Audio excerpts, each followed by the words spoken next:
paz e a graça de Jesus sobre a sua igreja nessa manhã, seus filhos, nós que aqui estamos para adorá-lo, em espírito e em verdade, para lhe dar graças por tudo que ele tem feito por nós e pelo que ele representa para nós. Deus é tudo para nós. Estava ouvindo uma mensagem essa semana e o pregador dizia que, assim como a gente não ama os nossos pais por aquilo que eles nos dão,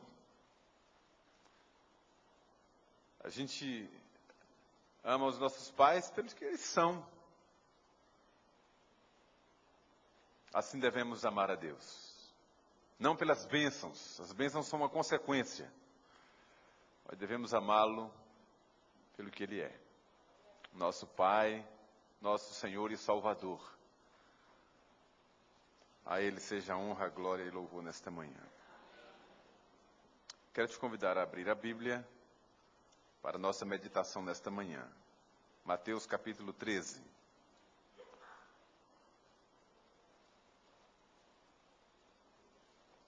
Mateus capítulo 13.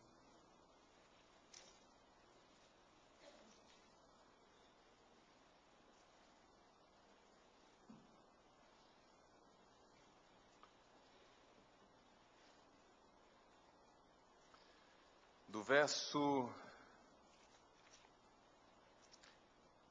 51 ao verso 58.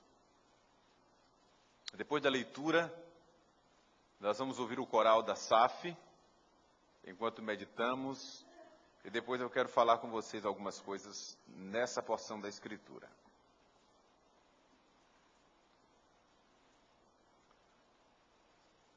Entendestes todas estas coisas?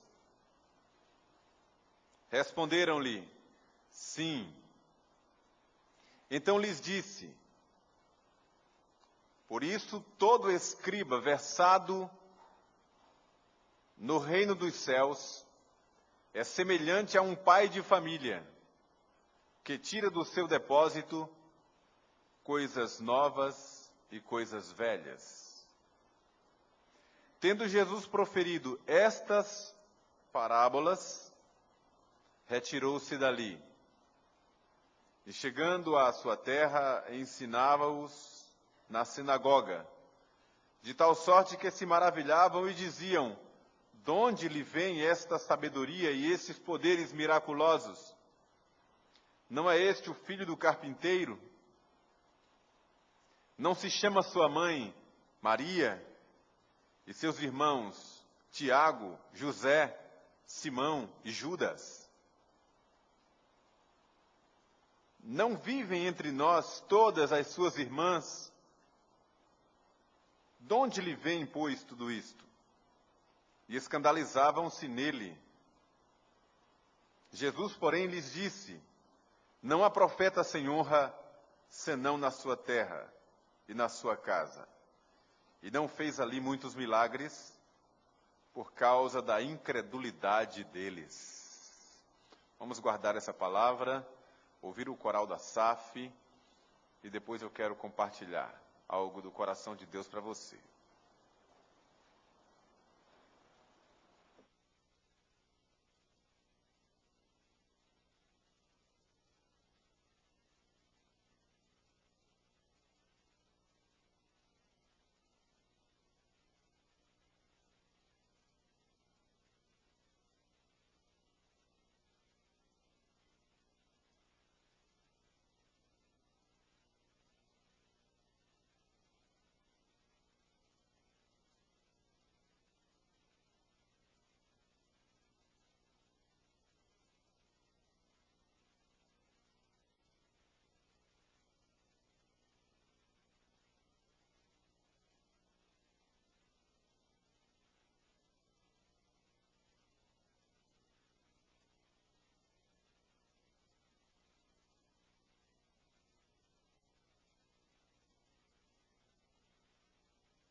verde, linda, excelente,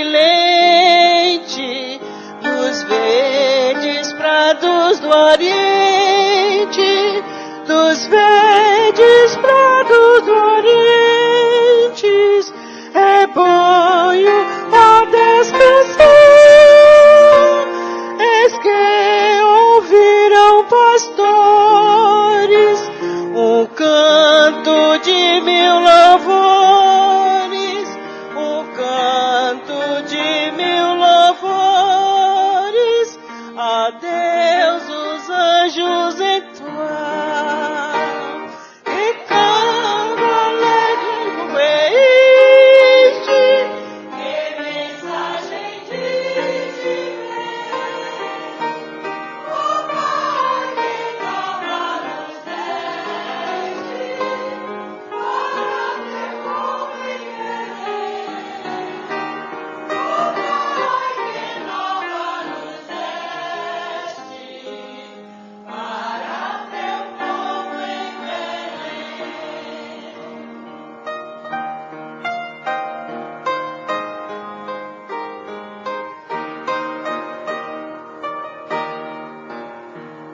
Então aqueles pastores da grande estrela aos fulgores, da grande estrela aos fulgores, ressoa nova dos céus, Jesus de celeste origem, da mais crente humilde virgem, da mais crente humilde virgem, o voz salva já nasceu, que cantos que mensagem de o Pai que nova nos deste, para teu povo em Belém. O Pai que nova nos deste, para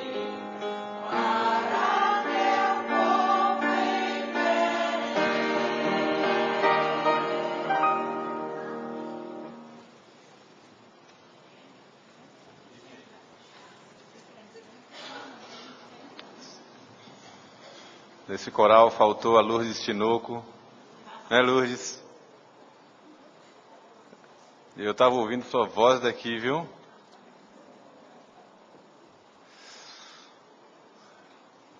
Olha, irmãos, eu tenho sido muito edificado no estudo e na proclamação dessas passagens que Jesus contou como parábolas. Eu gosto de analogias, de alguns exemplos que Jesus deu e as pessoas não entenderam, coisas que não estavam tão óbvias.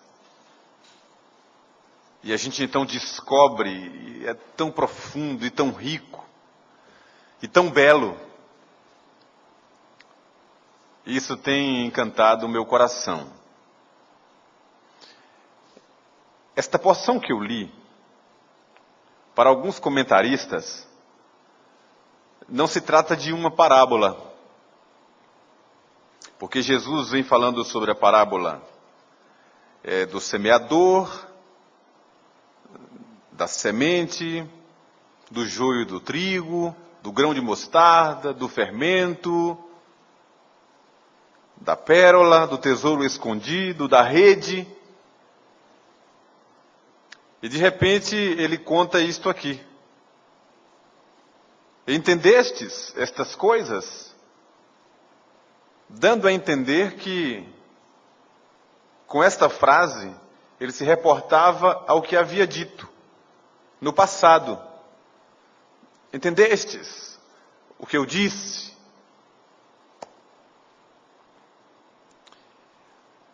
Então, eles disseram que sim. E Jesus continuou. Por isso, todo escriba versado no reino dos céus é semelhante a um pai de família que tira do seu depósito coisas novas e coisas velhas. Ponto.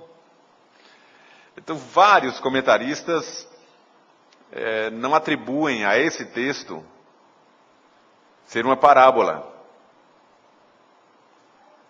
Mas eu li o restante do texto para lhes mostrar algo.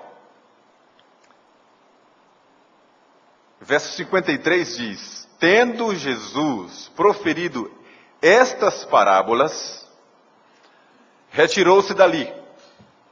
Pronto. Uma frase posterior que coloca esse texto também junto às parábolas. E o conteúdo, é claro, é uma metáfora, ele está contando algo que não está óbvio e que tem lições preciosas em uma ideia que ele citou de um pai de família que tira, de repente, coisas velhas e coisas novas do seu depósito. Aproveitei para ler o restante do texto pela curiosidade, pela contundência e pela clareza de um assunto tão polêmico e que pela natureza da sua interpretação chega a ser infantil,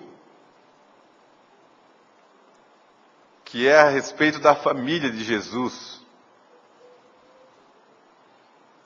Existe uma linha de argumentação dentro do que é chamado de hermenêutica, que é a arte de interpretar.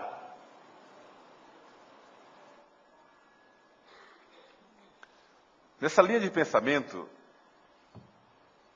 alguns escritores e teólogos dizem que esses irmãos de Jesus, essas irmãs de Jesus, não são necessariamente filhos biológicos de Maria, mas que seriam os discípulos de Jesus. Porque numa outra ocasião, Jesus se referiu a eles como sendo aqueles que fazem a vontade do Pai. Jesus pregava numa certa casa e os discípulos disseram: Senhor, aí fora estão a sua mãe e os seus irmãos. E Jesus parou o que estava dizendo nessa forma de contar parábolas. E então ele disse: quem são minha mãe, meus irmãos e minhas irmãs? Minha mãe, meus irmãos e minhas irmãs são todos aqueles que fazem a vontade do meu Pai. Então, por causa dessa palavra, alguns comentaristas, de forma bem pobre, bem infantil, dizem que Jesus nunca teve irmãos biológicos, Maria só teve Jesus, e que, portanto, seriam os discípulos, seus filhos. Mas na mesma linha de argumentação, se Jesus disse que os seus irmãos e irmãs e mães são todos aqueles que fazem a vontade do Pai, então Maria também não é mãe. É só uma figura de linguagem, e não é essa a ideia. E nesse texto aqui, eles colocam registros históricos e bem pontuais. Eles se admiram do poder de Jesus, dos milagres, e perguntam assim: não é este o filho do carpinteiro?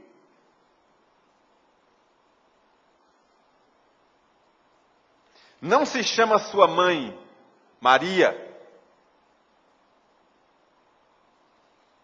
E seus irmãos Tiago, José, Simão e Judas? Não estavam se referindo aos 12 apóstolos, nem à comunidade dos discípulos, mas aos irmãos biológicos de Jesus. Não vivem entre nós todas as suas irmãs? De onde lhe vem, então, este poder? Jesus era um ser histórico, era um judeu, que cresceu entre eles. Daí a admiração. A localização aqui familiar é uma localização histórica. E só fechando esse argumento que eu gosto, eu acho precioso demais. é que a Igreja Romana, ao longo dos séculos, nos seus concílios, a fim de fundamentar uma doutrina que é antibíblica, que é a deificação, a ascensão de Maria, então, de certa forma, demonizou o sexo, a procriação, para justificar a eterna virgindade de Maria. Ora, quem conhece um pouco de história e um pouco de conhecimento histórico, contextual, dos hebreus e da história dos judeus, sabe que isso é um absurdo, porque nos tempos antigos era exatamente o contrário. A procriação, o gerar muitos filhos, no ambiente do casamento, era um sinal da providência, da bênção, da prosperidade.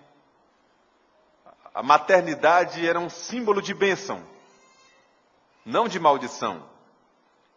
O sexo no casamento é uma ideia de Deus, é um projeto de Deus, é o plano de Deus, santo e perfeito.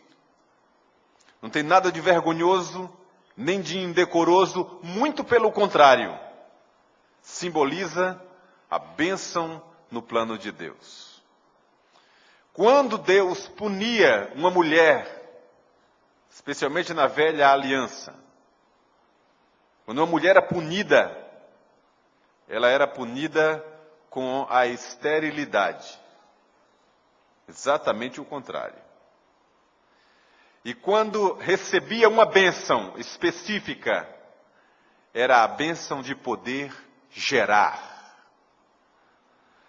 Então, essa passagem associada à teologia bíblica revela uma infantilidade e uma carnalidade até, uma má vontade na forma de interpretar a Escritura para justificar uma doutrina infundada.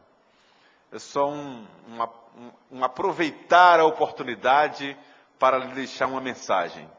A Escritura diz apenas, em Atos capítulo 4, versículo 12, que não há nenhum outro nome dado entre os homens, pelo qual importa que sejamos salvos.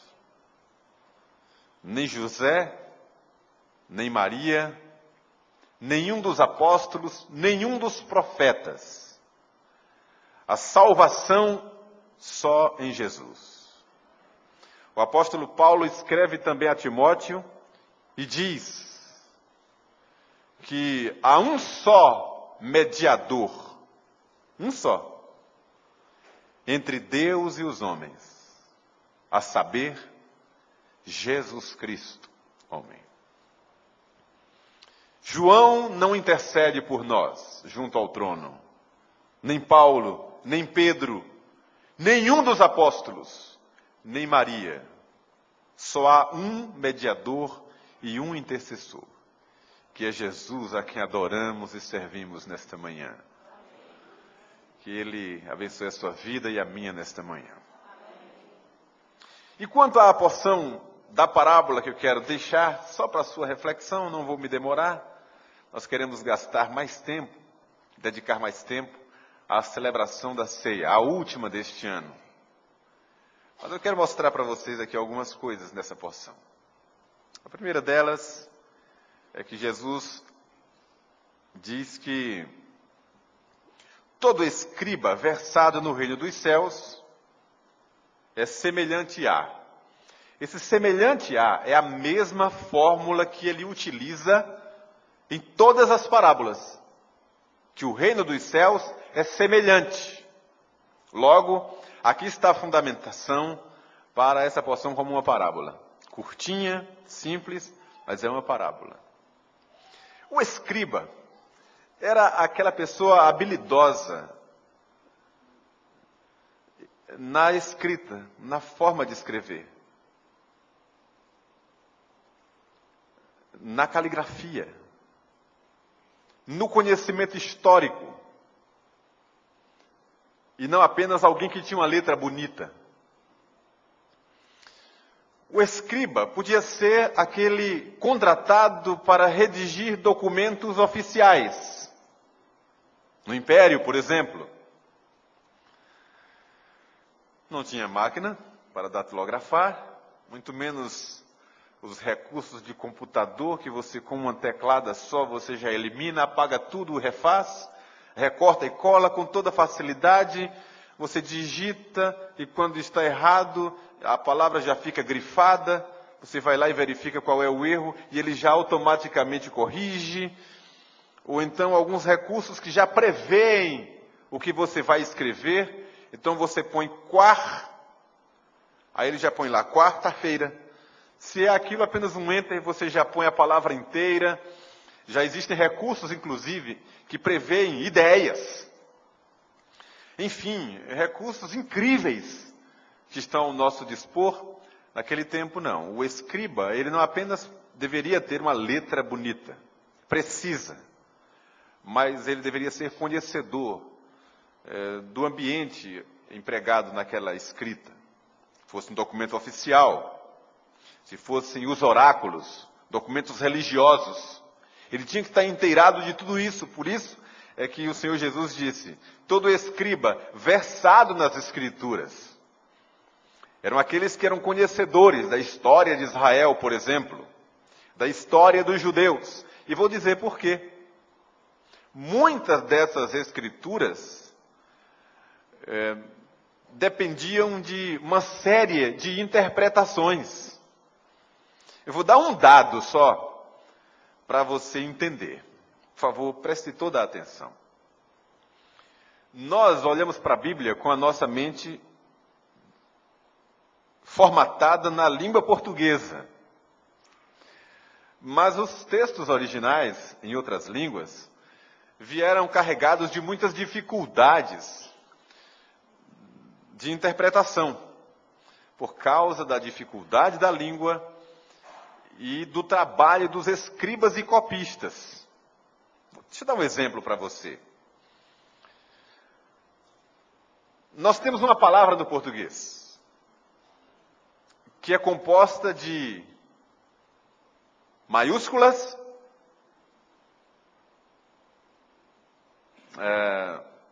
minúsculas, elas podem ter consoantes ou vogais e os sinais que as acompanham. Uma cedilha, um tio, um trema que caiu recentemente, pontos de exclamação, enfim. Não era assim. Primeiro, no hebraico, só como um exemplo, que era a Bíblia que Jesus tinha, da qual ele fazia referência, não havia o Novo Testamento, era só o Velho Testamento, que era no hebraico, com algumas inserções de aramaico. O texto era escrito todo em maiúsculo. Muito tempo, muitos séculos depois, é que inventaram uns sinais chamados sinais massoréticos, que eram sinais que acompanhavam aquelas consoantes, para representar o som do que para nós seriam essas vogais. Então o texto era escrito da direita para a esquerda, sem pontuação, sem aquelas acentuações e demais sinais, eram só as letras.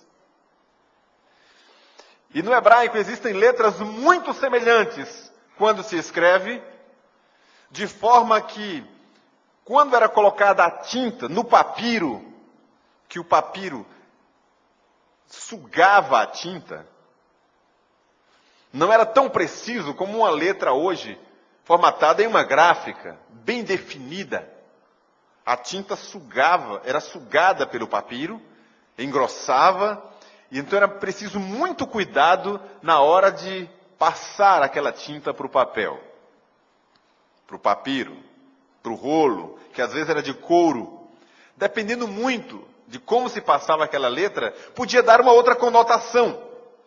Por isso que o escriba deveria ser um perito, alguém que conhecesse não só uma boa caligrafia, mas alguém que conhecesse conteúdo, a história, o contexto, fundamentos teológicos, doutrinários, a fim de entender que não é aquela letra, não é naquele sentido. E então, com fidelidade, transcrever aquele texto. Jesus então faz uma comparação entre o escriba versado nas Escrituras, ou seja, afeito, ligado, voltado para as coisas de Deus. É semelhante a um pai de família que tira do seu depósito coisas novas e coisas velhas. Não diz para que é que ele tira do depósito essas coisas novas e coisas velhas. Mas o depósito aqui é o reino dos céus, são as coisas espirituais, é a vida do crente ou a nossa salvação. É por isso que o apóstolo Paulo, falando sobre a vida eterna, ele fala com toda emoção e diz assim: combati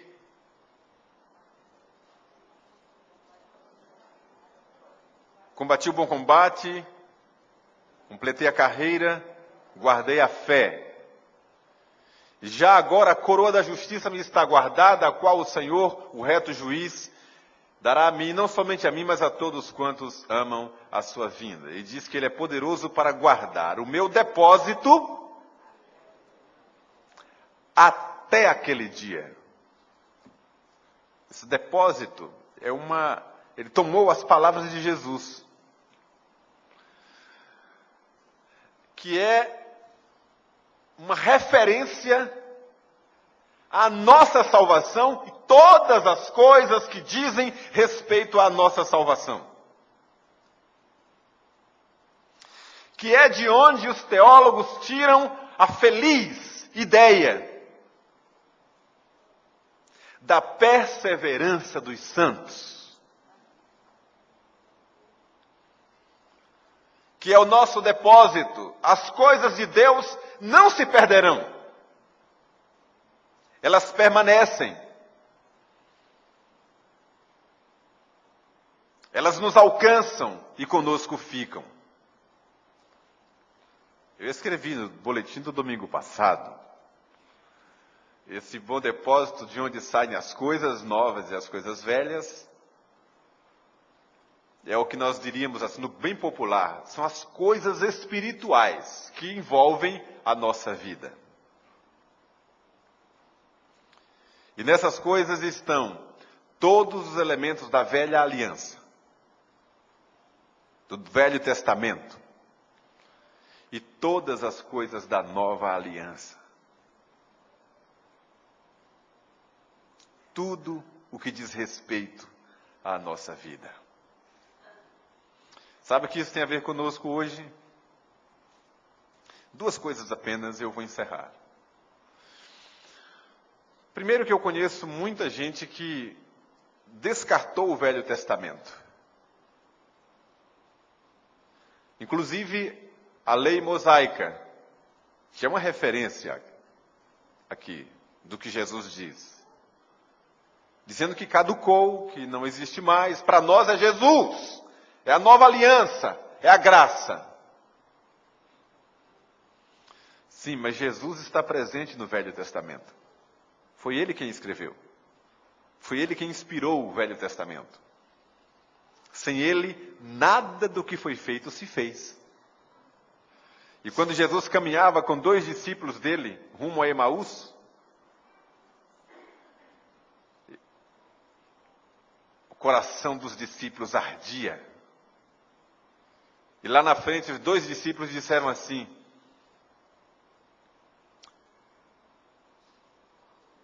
não nos ardia o coração quando ele nos expunha as Escrituras? E depois conclui dizendo que Jesus falou para eles sobre tudo o que a seu respeito consta em todas as Escrituras. E não havia Novo Testamento ainda, só havia o Velho. Jesus está presente em toda a Escritura. Tudo que está escrito para nós é útil para nós. Paulo escrevendo a Timóteo. Coisas novas e coisas velhas. Tudo que diz respeito aos nossos pais na fé, diz respeito a nós também hoje. Há uma integridade na palavra de Deus, na história da fé, ao nosso respeito.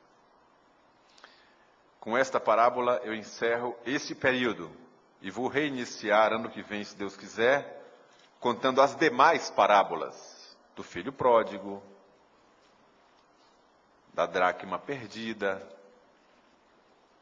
enfim, todas as demais parábolas. Que Deus nos abençoe e nos guarde.